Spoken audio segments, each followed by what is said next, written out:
So good evening, friends. Welcome back to this third series in this webinar that we are doing on the budget 2021. I think amongst all the 5 series webinar that we planned, to my mind, this is the most important session that we are doing.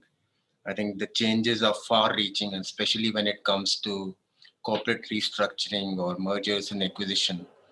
Uh, the changes are truly significant, and it's very important that we understand what is it that the legislation has sought to do and what is it that was happening in the world of corporate mergers or corporate acquisitions or corporate reorganizations. So I'll ask Palak to just do a quick introduction, and then we can start this session. Yeah, Palak. Thank you, sir. Good evening, everyone. We welcome you all to the third webcast of Budget 2021 Unlock series organized by AccuPro. Hope the last 2 webcasts were informative and interesting. Like Alok sir mentioned, today we'll be discussing about the topic which was not highlighted in the budget, but is going to bring a huge impact on the corporate restructuring, especially the transactions of mergers and acquisitions. That is, disallowance of depreciation on goodwill. Moving further, we'll also throw some light on the rationalized provisions of slump sale and proposals made in the budget for one of the major contributors to the economy and partners in nation building, that is, the Partnership Firms of India.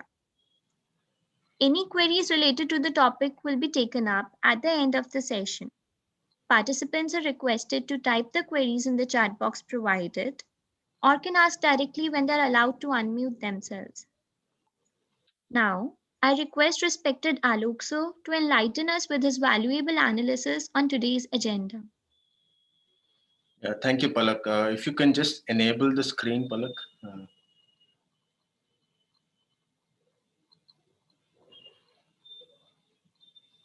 Palak? Yes, sir, I'm doing that. You can share the screen, sir. Right.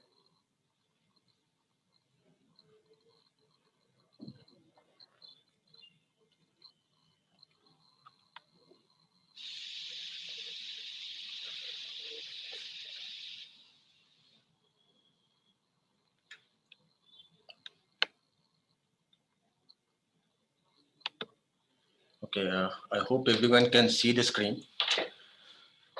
So the first topic that I want to take today is depreciation on goodwill.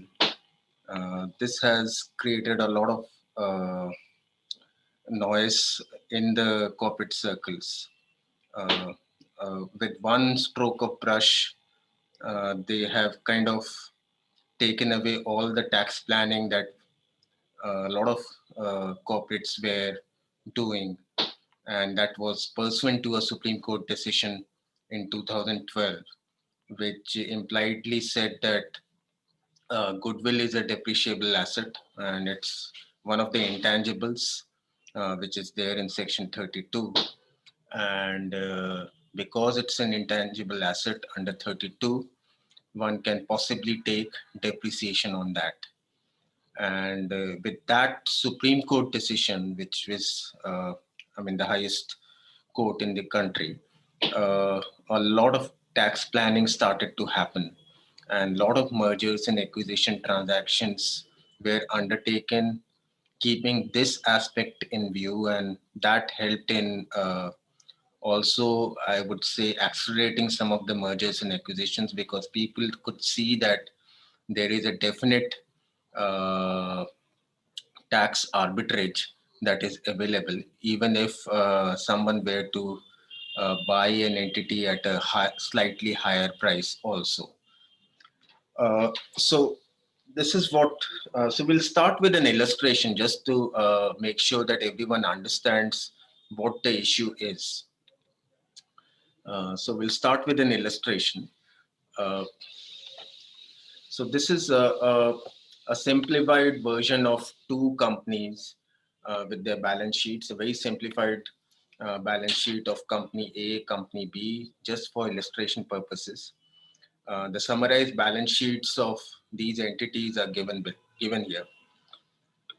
We have A Limited and B Limited. The equity capital of A is 20 lakhs, B is 12 lakhs. A has a general reserve of 4 lakhs, B has a general reserve of 3 lakhs. There is a liability in A of 6 lakhs, in B it's 3 lakh 80,000. Then you have other assets in A, which is 30 lakhs, and B has 18 lakh 80,000. So the balance sheet ties up a very summarized balance sheet and a very simple balance sheet of A and B.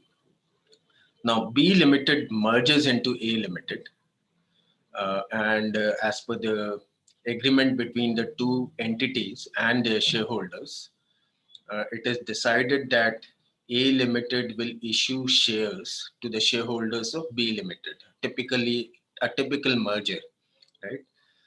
So purchase consideration is to be discharged in fully paid up equity shares. So purchase consideration has been agreed to be in monetary terms 20 lakhs, and but since it would be a tax neutral merger, A Limited will issue shares worth its own shares worth of that amount to shareholders of B Limited.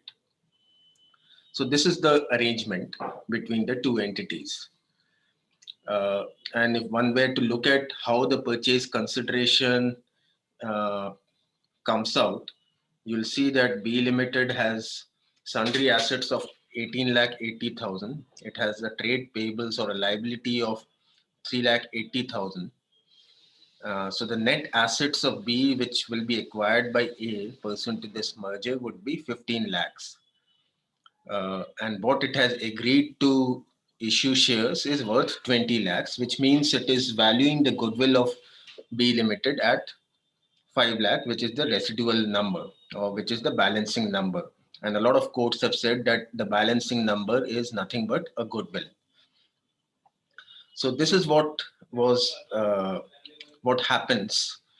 And if we look at the merged balance sheet after amalgamation, and I'm talking about AS 14, I'm not talking about Ind AS here. And if in accounting standard 14, if we apply the purchase method, then this is what the balance sheet would look like. So A Limited had an equity share capital of 20 lakhs, and after further issuance of shares, it has an equity capital of 40 lakhs. The general reserves remain 4 lakhs. There is a trade payable. After including the trade payable from B Limited, it increases to 9 lakh 80,000. And the sundry assets, after including the assets acquired from B Limited, it increases to 48 lakh 80,000. And the balancing number is 5 lakhs. So the balance sheet matches. This is after amalgamation. Now, because this and the taxpayers adopted this position that goodwill is a depreciable asset, and this was adopted basis the language which was there in section 32, which so in section 32 you had a depreciation allowance for intangible assets, and intangible assets would typically, I mean, the definition said any trademark, license, know-how, patent, and business or commercial rights of similar nature. So that was how intangible assets were defined, or are still defined in section 32(1). Uh,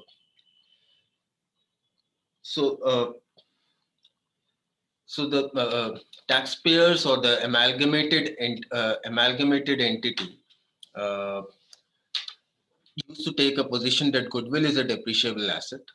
And since the Supreme Court in Smith Securities had held that goodwill is a intangible asset and is eligible for depreciation, they took a position that they will charge 25% depreciation on the goodwill amount uh, on a WTV basis. And after the Supreme Court decision, there were a number of other decisions which followed or which towed the line of Supreme Court and allowed depreciation to SSEs on goodwill. Now, if we look at how this all panned out, uh, so what was the question before the Supreme Court was whether goodwill is an intangible asset or not, and whether it is eligible for depreciation. So the Supreme Court held that yes, it's an intangible asset. It falls within the ambit of business or commercial rights of similar nature, uh, and depreciation can be claimed. But how depreciation is to be claimed, on that aspect, the Supreme Court did not give its verdict. But this ratio itself was good enough for taxpayers to claim depreciation, and the lower courts thereafter allowed that on the basis that Supreme Court had mentioned that goodwill is a depreciable asset. Uh, so with this, what also started to happen was corporates did internal group restructuring. And in internal group restructuring, they used to have mergers of certain entities with other entities or within group. And in the process of that merger, there was goodwill which was recognized, and then corporates used to started to claim depreciation on that goodwill which was recognized pursuant to the merger. And some of the courts, like this case of Mylan in Laboratories, which allowed this depreciation on goodwill. There was this case of United Breweries, Bangalore Tribunal, which actually looked at the Supreme Court decision or considered the Supreme Court's decision, but still went ahead and said that depreciation will not be allowed because it looked at certain other provisions under the Income Tax Act, and basis that it came to a conclusion that depreciation on goodwill will not be allowed in a scenario where amalgamation takes place. So, but nevertheless, there were favorable decisions, and the corporates were taking this position that depreciation on goodwill in an amalgamation situation should be allowed. Now, once it was held that goodwill is a depreciable asset and depreciation would be allowed, uh, certain transactions in the nature of slump sale or transfer of business undertakings also resulted in goodwill, because when you did a slump sale and you agreed for a lump sum price, uh, and later on when the purchase price allocation was done of the lump sum price, invariably some goodwill came into existence. And there the justification was that yes, there is a goodwill which has come in and I have purchased goodwill. I have paid for this goodwill, and therefore depreciation on this goodwill is also allowable in line with what the Supreme Court had mentioned. So two types of claims were made. One where there was a amalgamation and a goodwill came into existence on account of amalgamation. And second, in case of transfer of undertakings or slump sales, where actual consideration was paid for acquiring goodwill. Now, what has the Finance Bill 2021 done now? So it has categorically stated that depreciation on goodwill will be prohibited in all cases. So which means no depreciation on goodwill of business or profession in any situation, be it merger or slump sale. And mind you, this is from assessment year 21-22. Now, I mean, this has again been a hallmark of this particular budget, wherein a lot of amendments are applicable or effective from assessment year 21-22. Uh, Unlike in past budgets, where generally the amendments are effective from the following year, here the amendments are effective from FY 2021, right? So this is again a shift that we have seen in this present budget. Uh, So, and in case of purchase of goodwill, they've also, in the finance bill, they've also clarified that in case there is a purchase of goodwill, say, for instance, in a slump sale, uh, for capital gain computation purposes, cost of acquisition will be of the goodwill will be the purchase price reduced by the depreciation already obtained by the taxpayer in relation to such goodwill.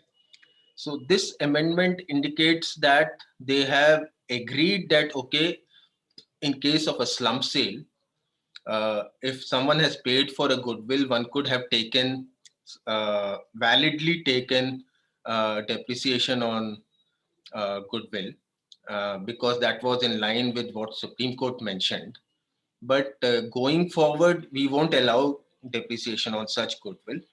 But whatever depreciation that one has already claimed, that will be reduced from the cost of acquisition of that goodwill, so that later on, tomorrow, if you were to sell that goodwill again, then the capital gains are computed with reference to the reduced cost because you've already claimed depreciation to that extent. So this is a second consequential change that they've made. And it impliedly says that they have blessed the claim of depreciation in respect of uh, slump sales, but they have not done so in the case of mergers, right? We'll see how what's there in the memorandum to that effect. Uh, in fact, the memorandum has gone ahead and said that goodwill has been and they have said that goodwill is a non-depreciable asset, which can in fact appreciate. And there is, and if the business is run in such a way that it can appreciate, and this is what the memorandum says. And in order to effect all these changes, they have made several amendments in these four sections. Uh, Now, if we talk about Ind AS, there also goodwill is not classified as a depreciable asset. What you do is an impairment testing for goodwill. And if you look for parallels, we also do an impairment testing for investments. So if you do impairment testing on investments and there is an impairment, you don't get a deduction for tax purposes. Similarly, here also, if there is an impairment in goodwill, you will not going forward get a deduction for that impairment either as an impairment or as a depreciation. Uh, so let's look at what changes they have done in the finance bill in these sections. Uh, so section 211 defines block of assets, and they have expressly stated that this will exclude goodwill of business or profession. So a block of assets will now not include goodwill of business or profession, which means if something doesn't get into the block of assets, there is no question of claiming depreciation on that. So it's as good as land for you. Uh, then there is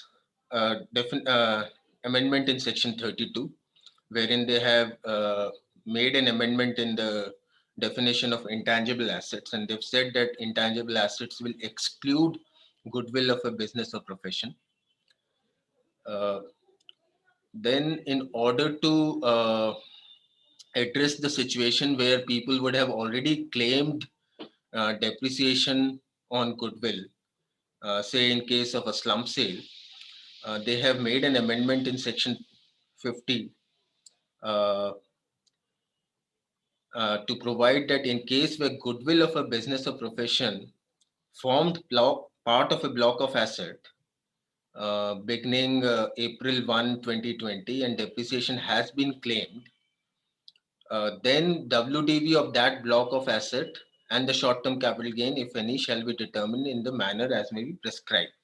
So rules will come for this, but I think the long and short of this is that they will provide rules to exclude this goodwill, subject to the fact that whatever depreciation has been claimed has been claimed. Going forward, this block will not comprise of any goodwill asset as such. And in line with their intention that goodwill should be treated as a capital asset, which should only suffer capital gains, they have amended section 55 subsection 2, and they've mentioned that the cost of acquisition of goodwill of a business or profession would be the purchase price. So only in case it is purchased, it would be the purchase price. In case it's not purchased, self-generated, it will be nil. And if it has been purchased in the past and depreciation has been claimed, then that depreciation should be reduced from the purchase price, and that will be the cost of acquisition of goodwill. So tomorrow, whenever that goodwill is further sold, then capital gains can be computed accordingly. Now, this is very interesting. What does the memorandum say? The memorandum which explains the amendments in the finance bill. The memorandum says, and this is in the context of goodwill which gets generated in a merger situation or an amalgamation situation. It says it is seen that goodwill of a business or a profession has not been specifically provided as an asset either in the definition under clause 11 of section 2 of the Act or in section 32 of the Act.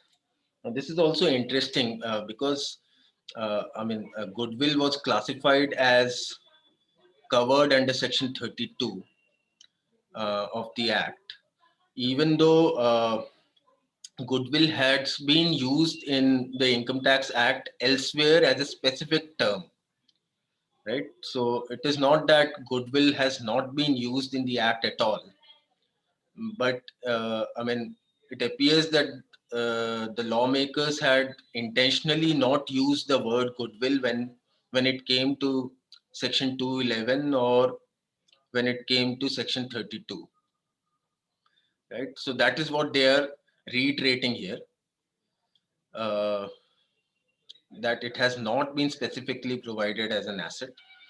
The question whether goodwill of a business is an asset within the meaning of section 32 of the Act and whether depreciation on goodwill is allowable under the said section is an issue which came up before Honorable Supreme Court in the case of Smith Securities Limited. Honorable Supreme Court answered the question in affirmative. So here the memorandum acknowledges that Supreme Court has answered this question in affirmative. Thus, as held by Supreme Court, goodwill of a business or profession is a depreciable asset under section 32 of the Act. So they say that this is what it is, a depreciable asset. But after this, once they have said that this is a depreciable asset, they say that, however, there are other sections in the Act which are relevant for calculation of depreciation under section 32 of the Act.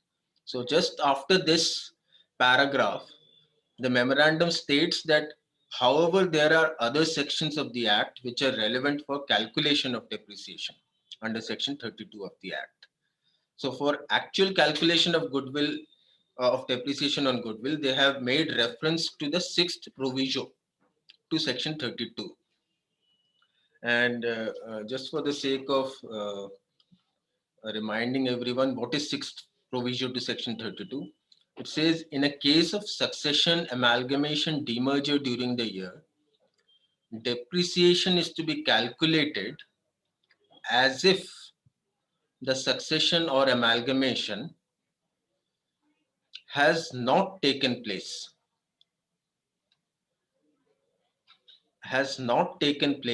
during the previous year, and apportioned between the predecessor and the successor, which is the amalgamated company and the amalgamating company, or the amalgamating company and the amalgamated company, or the amalgamating company and the amalgamated company, as the case may be, in the ratio of number of days. So two things. It says depreciation has to be calculated as if amalgamation has not taken place. So and then second, the depreciation so calculated has to be apportioned between the amalgamating company and amalgamated company in the ratio of number of days. So the method is prescribed in 6th proviso to Section 32. Then the memorandum also refers to Section 43(6), see explanation 7 to Section 43(1). Section 43(6) clause C says that aggregate of written down the value of all assets falling within that block of assets at the beginning of the previous year is to be increased by the actual cost of any asset falling within that block acquired during the previous year. So which means when you calculate WDV, you have to add the actual cost of any assets that you acquired during the year. Now, actual cost is defined in Section 43(1). And explanation 7 to Section 43(1) says it covers a situation where in a scheme of amalgamation, any capital asset is transferred by the amalgamating company to the amalgamated company, and the amalgamated company is an Indian company, then actual cost of the transferred capital asset to the amalgamated company shall be taken to be the same as it would have been if the amalgamating company had continued to hold the asset for the purpose of its own business. So this is what explanation 7 says, that your actual cost should be the same as in the hands of the amalgamating company. Now, if the actual cost in the hands of the amalgamating company of goodwill is nil because it was a self-generated asset, then they're trying to argue that then how can you have a value for that goodwill in the amalgamated company? Now, there were arguments which were to the effect that the actual cost in the hands of the amalgamating company could have been nil, but this is a goodwill which got generated in the course of amalgamation, and therefore this provision or these sections are not applicable per se, right? And therefore their goodwill which gets generated in the course of amalgamation should be allowed or should be considered for depreciation. So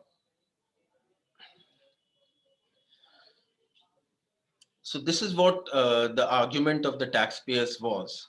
But here they've made this intention very clear that this explanation read with the definition of WDV read with actual cost clearly states that the cost in the hands of the amalgamating company should be the cost in the hands of the amalgamated company. And then in the amalgamation, in the memorandum, they've also mentioned after discussing all these sections, they have mentioned that thus, while Supreme Court has held that the goodwill of a business or profession is a depreciable asset, the actual calculation of depreciation on goodwill is required to be carried out in accordance with various other provisions of the Act, including the ones listed above. So impliedly, they have uh, they have made a reference that Supreme Court did not consider the aforesaid sections while deciding that goodwill is a depreciable asset, or while deciding that depreciation should be allowed on goodwill in case of an amalgamation. And then they have also mentioned that, however, in some other cases, like that of acquisition of goodwill by purchase, there could be a valid claim of depreciation on goodwill in accordance with the decision of the Honorable Supreme Court. So there they have acknowledged that in case where goodwill is acquired by way of purchase, there could be a valid claim. So this leaves us with two situations. Goodwill in a case where a merger has happened, and goodwill in a case where slump sale has happened. It appears that in a case where merger has happened, the department is still, or the legislature is not willing to grant you depreciation on such goodwill. While in case of a slump sale where goodwill is there, they acknowledge that yes, there is a valid claim of depreciation, but going forward you will not be allowed a depreciation on such an asset. Whatever has been taken, that can be taken up to financial year 1920, but going forward this will not be allowed.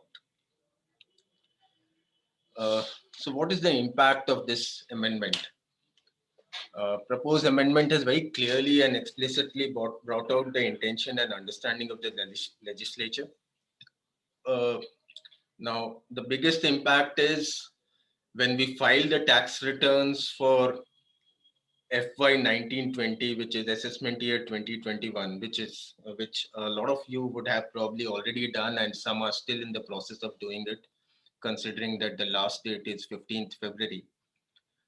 One will have to take a conscious decision while making a claim of depreciation on goodwill, uh, especially in case of mergers, where it's a case of goodwill in slump sale. One can still take a claim of uh, depreciation on goodwill, but in case of mergers, keeping in mind what the memorandum states, one will have to really take a position whether that depreciation on goodwill should be claimed as a deduction or not. But as far as depreciation for March 31, 2021 is concerned, that's definitely not allowable. So, which means in case someone has factored depreciation for current year, which is 2021, this has come as a shock in the sense that it's retrospective to the effect that one would not have paid advance tax in June, September, December on the understanding that good depreciation on goodwill will be allowed. But with this amendment, which is applicable from financial year 2021, uh, uh, uh, corporates will have to shell out taxes on in the last quarter, which is in on by 15th March, and will also have to suffer consequent interest under Section 234C. So one would hope that there is an appropriate relief in interest to this extent, because this is to that extent this amendment is a retrospective amendment in the sense that it takes people by surprise, and they have to rework the current year tax liability. So this proposal would also severely impact payback calculations in every commercial M&A deal, as depreciation on goodwill was an important element in calculating post-tax return of an acquisition proposal.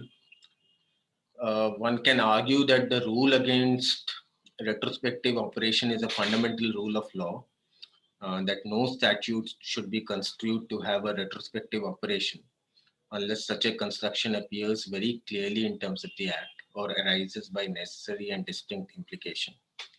But when it appears that for mergers, it is clarificatory. For slump sale, it is prospective, except that the fact that it is retrospective for 1 year, right?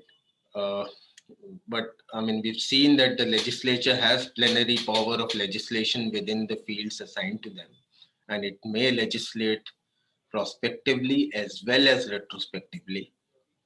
But it's a settled principle of statutory construction that every statute is prima facie prospective unless it is expressly or by necessary implication made to have retrospective operation. So a new law ought to regulate what is to follow, not the past.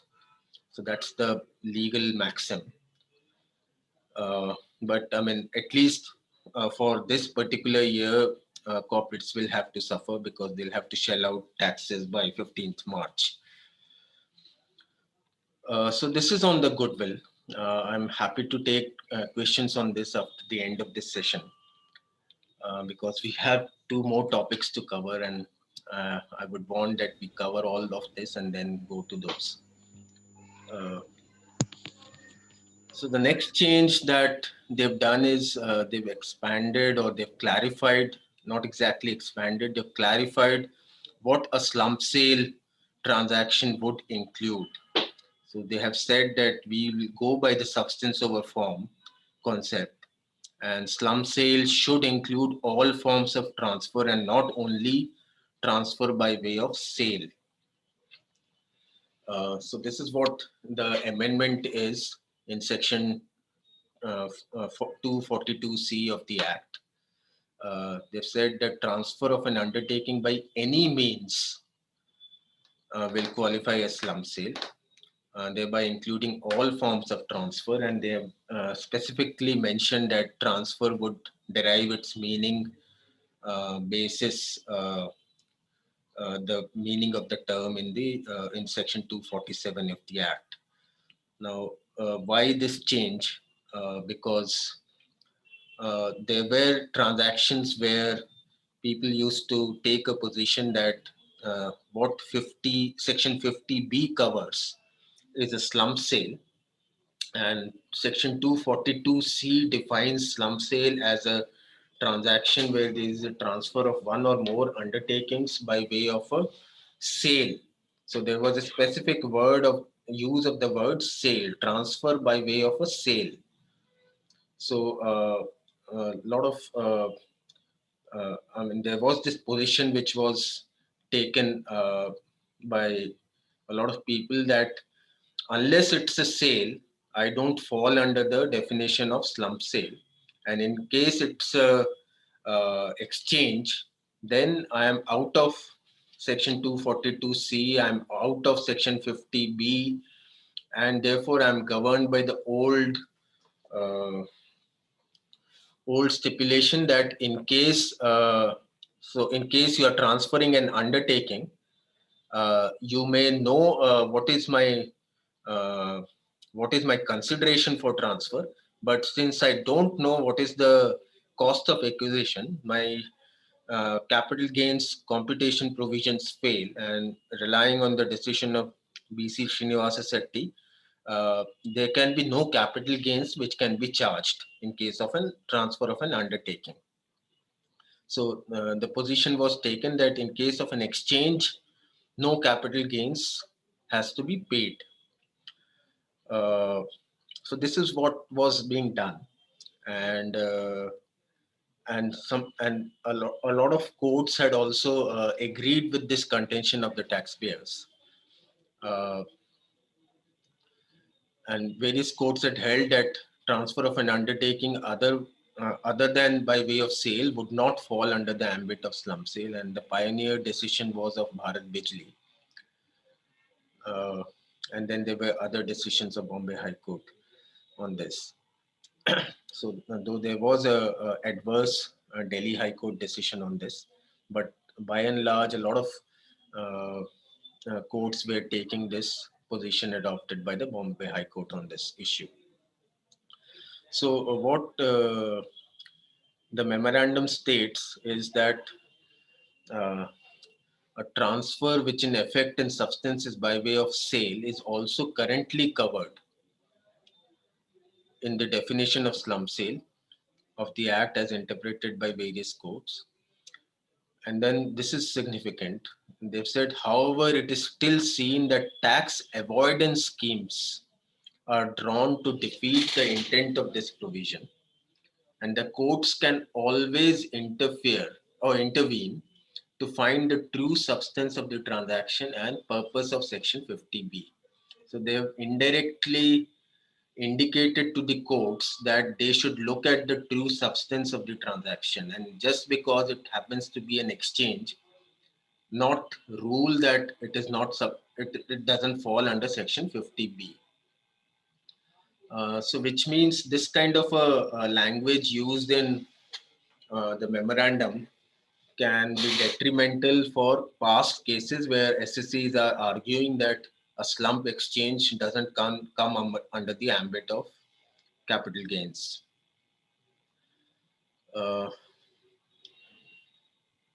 so as I mentioned, the substance of the transaction is more important than the name given by it uh, to the by the parties to the transaction. This is what this change actually conveys. So this is the second issue. If we look at what is the certain unanswered questions also here. So there is no computation mechanism for determining capital gains as such as to how do you value the exchanged asset. Probably one would look at doing a fair value, but no specific mention there as to what needs to be done for valuing the exchanged asset. And that may pose challenges absent precise guidelines and methodology for valuing the non-monetary consideration. So this probably this will get incorporated when the Finance Act gets passed. Also, the amendment does not provide clarity where taxpayer has proposed to transfer the undertaking for inadequate consideration. So in case someone transfers an undertaking for one share, right, and that the market value of that share is only 100, what happens in that case? So it doesn't kind of address that issue.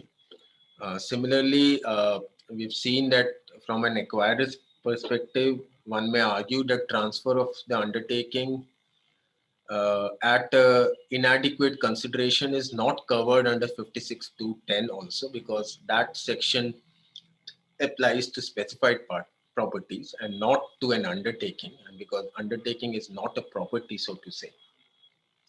So that's still an open thing.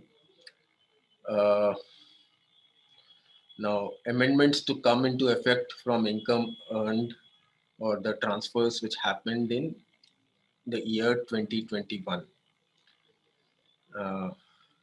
Now, as I mentioned, what happens to past cases in view of what is mentioned in memorandum, because they've clearly given an indication to the courts to look at the substance of the transaction and not approve any tax avoidance schemes. So this is what this amendment has. Now, coming to the third issue, this is again a very different issue, and I'm not sure what actually led the legislature to bring amendments in this particular section, or insert a new section here. But I'm sure there would be some trigger. But having said that, I would think that this has been brought in a little bit of a hurry without analyzing all implications that this change would have, and we'll see how. Uh, so before I look at the amendment, let's see what's the existing provision. So we all know that in case of a partnership, if a partner contributes some capital into a firm, then it is considered as a transfer, and the full value of consideration is the value which is recorded in the books of the firm, less the cost of acquisition in the hands of the partner. That is what is the capital gains, and a partner has to pay capital gains on that. That is section 45, subsection 3, right?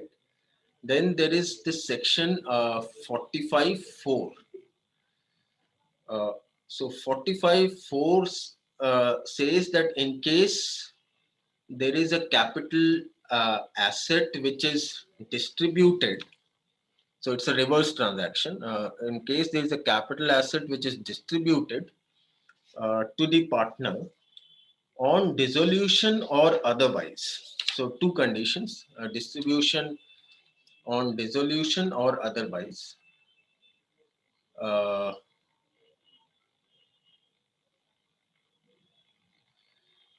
Sorry, the stylus is not working to my directions. But anyway, so on dissolution or otherwise, then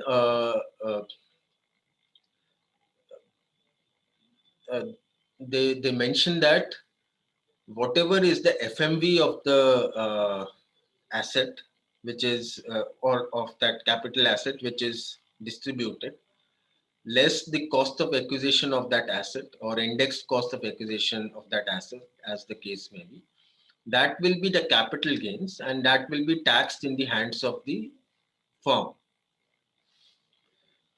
So let me just, for the sake of understanding, let me just read the language. It says the profits or gains. Alogi, Yeah. sorry to interrupt. Actually, it will be better if you clarify why this section has been inserted 45.3 and 45.4.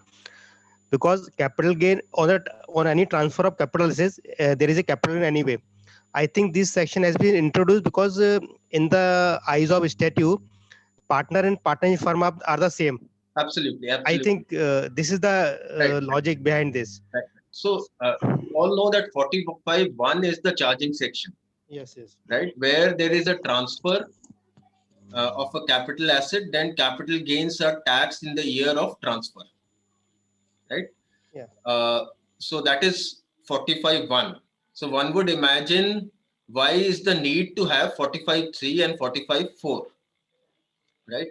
But there were a lot of decisions which said that firm is not a legal person in the eyes of law, and firm is only a competitious name for partners put together, right? So if partners give something into a firm, they have not actually transferred, and therefore they had to bring in a special section 45.3.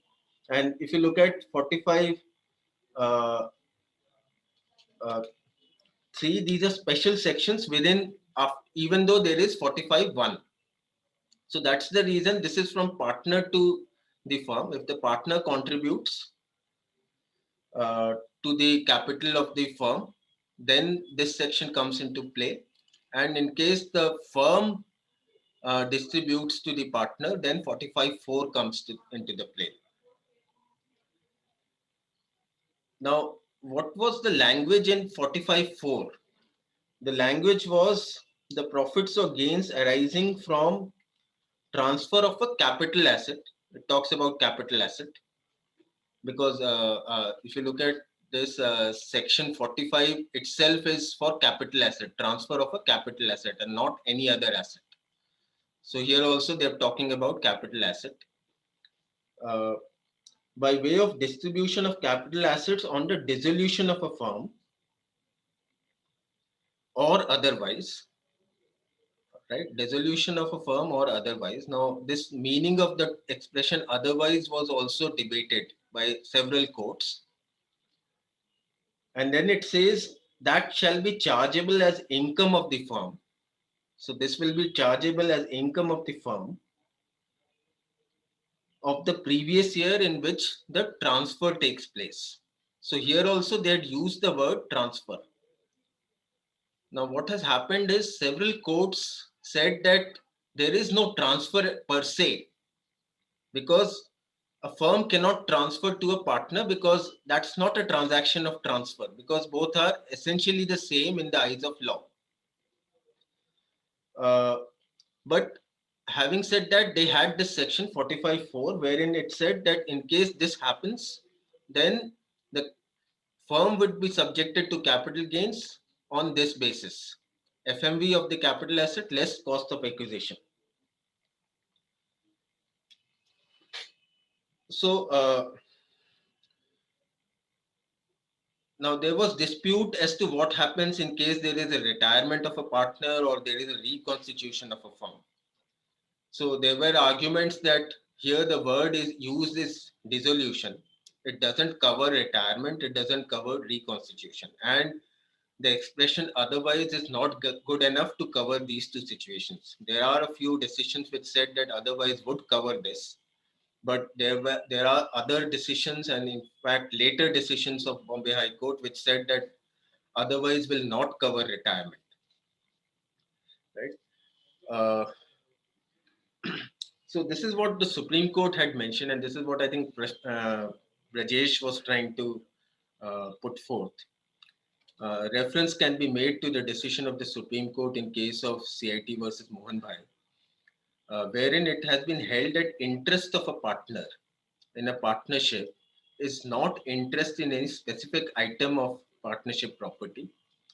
It is a right to obtain his share of profits from time to time during the subsistence of partnership and on dissolution of partnership or his retirement from the partnership to get value of his share in the net partnership assets which remain after satisfying debts and liabilities of the partnership, and therefore on retirement there is no transfer of property. This is what the Supreme Court had mentioned, and then several courts had followed this ratio. Now, if we look at how this section is, 45.4 does not provide for taxation on distribution of money to a partner. It only talks about taxation on distribution of capital asset, right? So it doesn't talk about taxation of what happens in case money is distributed to the partner. And therefore, there is no taxability in case excess money is paid to the partner over his or her balance in capital account. There are some rulings, especially of a Bangalore tribunal, which said that that at the time of retirement, in case the retiring partner, at the time of retirement, the retiring partner will have to pay capital gains on receipt of money exceeding capital account balance under 45.1. To my mind, this ruling is not right, but anyways, there is this ruling. Further, there is no express provision whether revaluation of asset or self-generated goodwill or any other self-generated asset is to be taken into account for calculating capital balance of the partners. So typically, suppose there is a partnership firm which has been there for 20 years and it had a land with it, which was obviously recorded at historical cost. And today, if one of the partners wants to go out, what happens is commercially that a fair value of that land is assessed, right? A fair market value of that land is assessed, and there is a revaluation done, and on pursuant to that revaluation, suppose the land was for 10 lakhs, right? And today this land is worth uh, 5 crores, right? So this profit of 4 lakh or 4 crore 90 lakhs eventually went and sat in the capital account balance of the partners, right? So essentially what was being distributed to the partners was nothing but what was the balance in their capital account, right? So this is something which again the tax or the legislature felt that here again the partner is making profits out of it, because on account of revaluation the capital account increases and whatever money that he gets is tax free. So this is what they have tried to address, but probably they have lost sight of another aspect which we'll discuss here. So quickly again repeating, under existing provisions of section 45(4), there was a debate on whether distribution of capital asset in case of reconstitution of a firm or by way of retirement would be covered. Then this section is limited to distribution of capital asset and not to distribution of money or on withdrawal of capital balance. Further, in order to tax the situation of withdrawal of enhanced capital by way of money, it is proposed to substitute existing provisions and also insert a new subsection, which is 4A. Now, what is the amendment? So now they have provided for taxation on receipt of capital asset, taxation on receipt of money or other asset by a partner. So what subsection 4 does is, so 4 is substituted and 4A is inserted. 4 provides that capital gains will be chargeable in the hands of the firm on receipt. So they have consciously not used the word transfer here. So they have said that on receipt of the capital asset by the partner, there will be capital gains which will be chargeable in the hands of the firm, and that will be computed basis FMV minus cost of acquisition or index cost of acquisition, right? Depending on what's the nature of that asset. Then 45(4)(a) says that capital gains will be chargeable in the hands of firm, again in the hands of firm, on receipt of money or other asset. Now, this is not very clear. What is the scope of other asset? Will it also include capital asset or will it not? In fact, I mean, I was listening to Kamlesh Varshney and he said other asset would include capital asset also, right?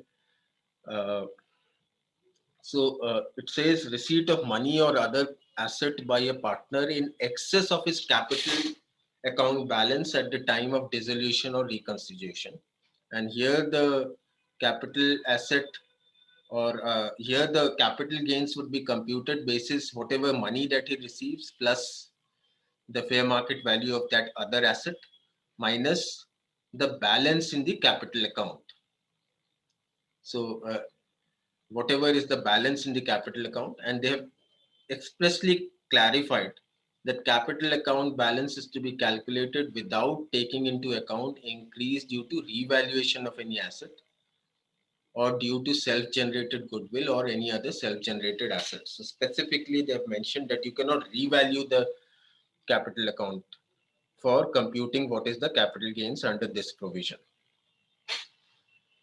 Again, this amendment is effective from first assessment year for assessment year 21-22, which means transactions which have happened in financial year 2021 will get impacted.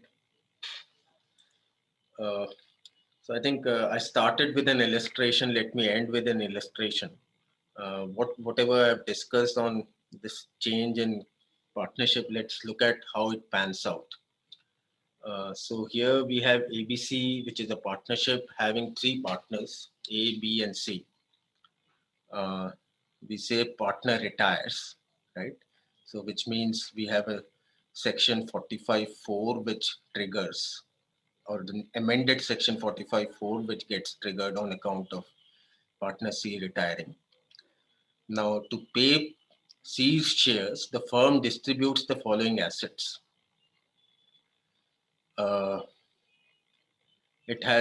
The firm has land, the book value of which is 1.5 crores, and it also pays bank balance, or it pays money to the tune of 0.5 crores, right? Here, I mean, we have plotted what is the capital account balance in the hands of ABC as per the balance sheet. So A has 1, B has 1.5, and C has 3. So the total capital is 5.5, which is the sum total of this. You have other liabilities of 1.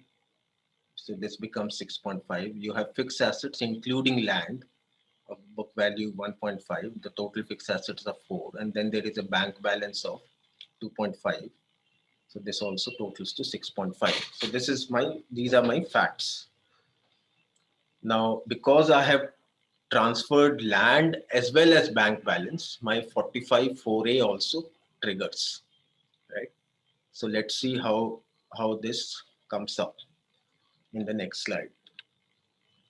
So taxation under 45(4), FMV of the land, we have taken two cases. Suppose the FMV of the land is 2.5 crores, or in case 2, 3 crores. Now, cost of acquisition, I'm ignoring indexation here. So the cost of acquisition is 1.5 in both the cases. So in both the cases, there is a long-term gain on which the firm has to pay taxes, right?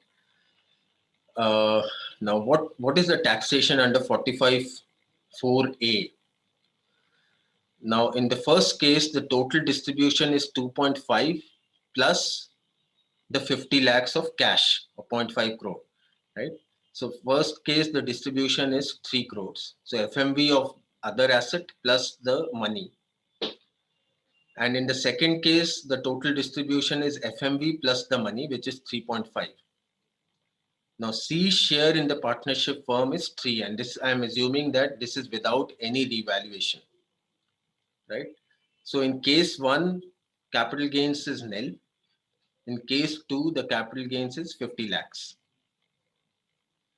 And here again, I think 50C will come in play. So, I mean, the FMV of the land will need to adhere to also the provisions of 50C. Now, issue is, does the balance in capital account in books of account of the firm get impacted on account of tax payment of taxes by the firm? Because there are taxes which is to be paid by the firm. Does this mean that this 3 crore balance also gets impacted on account of payment of taxes? That's not clear. And I think it's similar to what we have when DDT was there, right? So companies used to adjust for that DDT and then declare dividends. So that I think can be addressed there. Similarly, it is not clear what is the nature of capital gains which arise under 45(4)(a). Is it long-term capital gain or short-term capital gain? There is no clarity on that, to my mind.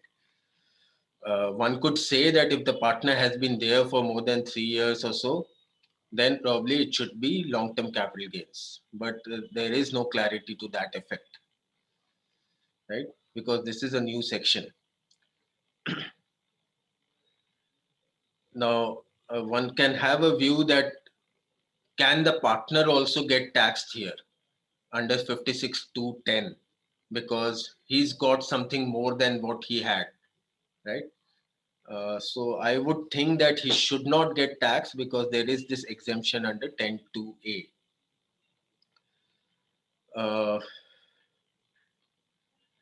Now, there is a significant potential for double taxation because we are taxing land here and we are again taxing here, right? So there is a potential for double taxation. And then what happens, suppose now the partner gets this land. What is the cost of acquisition in the hands of the partner? Is it 1.5 or is it 2.5 or 3? No clarity on that. At least I couldn't find it in section 49. Ideally, it should have been there in 49. Maybe I would have missed if it's already there, but I didn't find it there. And similarly,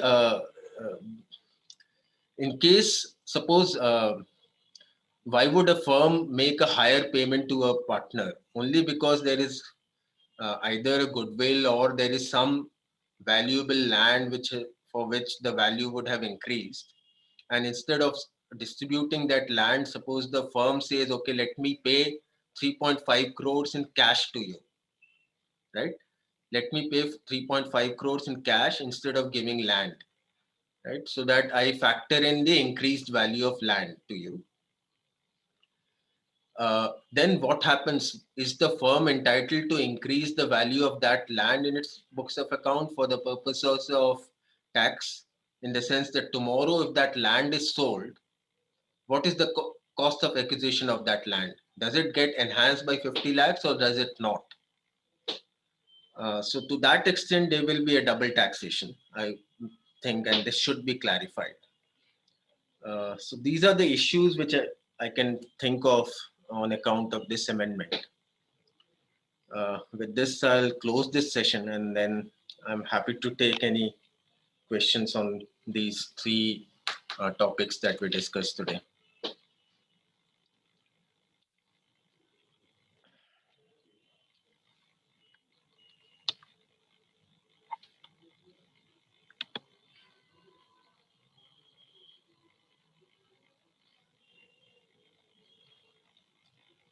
Palak, can you unmute everyone? Yes, so participants are allowed to take up their queries. But they're muted, so you can. Yeah, Sir, unmute. I've unmuted. Okay. Yes, Brajesh, I think you have something to say, right? Yeah. Yeah, actually, in case of that goodwill amendment of this goodwill, it will be now treated as a land, I think. Like, there will be a benefit of indexation also in that case. Earlier, it was a depreciable asset, but it is not depreciable anymore. So, there will be benefit of indexation, all that. Yeah, there should be a benefit of indexation. I mean, that's a very valid point that you've raised. Frankly, I couldn't think of that, but that's a very Because valid. all the benefit is available for the land building Correct. or kind of these kind of assets. So Correct. there should be. Correct. And the date of cost of acquisition, date of acquisition will be like similar on a similar parameter. Yeah, except that I don't know what will be the treatment in case some depreciation has been already been claimed. Yes. In that case, whether it will be the date of acquisition, will it be construed from 1/4/2020 or will it be construed from the original date of acquiring? Yes. So that, And on what the type of this asset will be short term capital asset or long term, because earlier when it was a depreciable asset, the type was mentioned as a short term capital asset. correct. Now I don't think so that will be the case. If it's held for more than 3 years, it will be a long-term asset. If anybody do the revaluation, like they enhance the goodwill and on other side they enhance the revaluation reserve, so it will be a cost of improvement in case of goodwill. It can be like that. No, but cost of improvement you have to actually incur. You can't just do a book entry. Okay, you You have need to to have incur. some. Okay, fine. Yeah, you just can't do a book entry. Actually, if it is, there is nothing this is nothing in the law to exclude such kind of thing, so people may do this kind of thing to enhance the cost of goodwill and to get. In fact, I mean, I think what I foresee is that now people will stop recognizing these assets as goodwill, and they'll probably put some other name to it. They'll build some justification for some other asset that they've acquired, and then still say that this is covered under 32. That's what is going to happen. Yes, they may revalue the existing assets in a state of goodwill. So, Correct. in So, that case, yeah.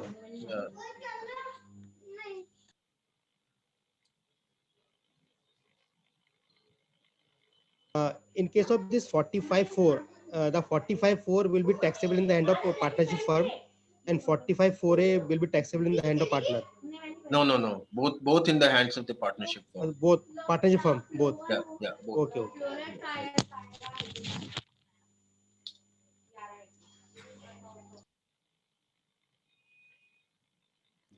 Okay, fine from my side. If anybody else have anything. Mr. Shah, I can see you there. Would you have something to say on this? Mr. Binayak Shah?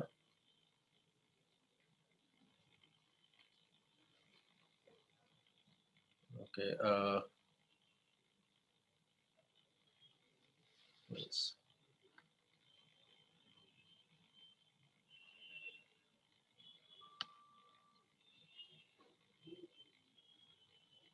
So if there's nothing else, we can close this session. One more thing, Yeah. in case of slum sale, they've included exchange also, slum exchange, Correct. exchange of property. So I think, as you mentioned, that there is no machinery provision to value the exchange value of the coming asset, the asset Correct. we are Correct. getting as a consideration. Right. So in that, so till that time we get a rule on this. It will be in operative section, or what will what will the SSC will do in that case in coming year, because rules are required to be notified to. Correct. No, I think that's a issue that we. I mean, I also think they'll have to address. Otherwise, this section will not have too much of validity. Hmm. Uh, because I don't think so. Probably they would want to apply Section 50D or invoke Section 50D, because this section says where the consideration received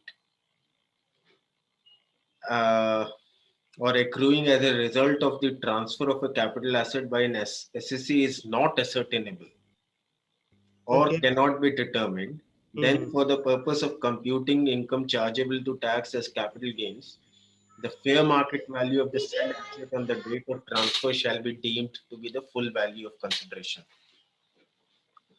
So probably they might invoke 50D, though there may be an argument that 50D cannot be invoked in such cases. But the issue is if they invoke, still they don't have rules as to how to value a fair value or how to come up with a fair market value. So they'll have to have rules similar to Rule 11 UA and UB and all that. Correct. Correct. Yes. Right?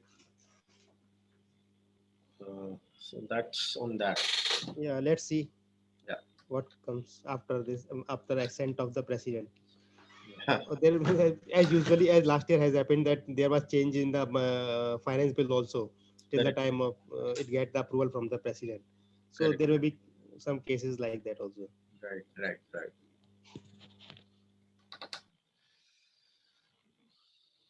Okay. So anyone else who may have anything to discuss or point out?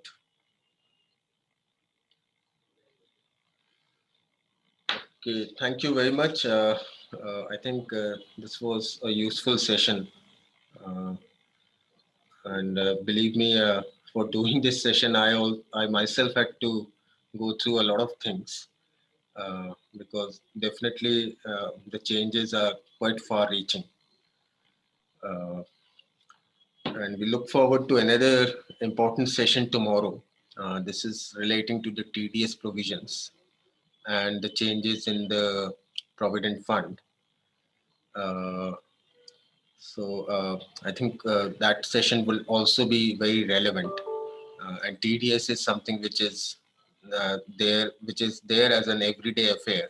So it's good to know about what changes have been done there and the certain significant changes where they have actually forced people to file tax returns, and that enforcement of filing of tax returns has been indirectly achieved, or is being sought to be indirectly achieved through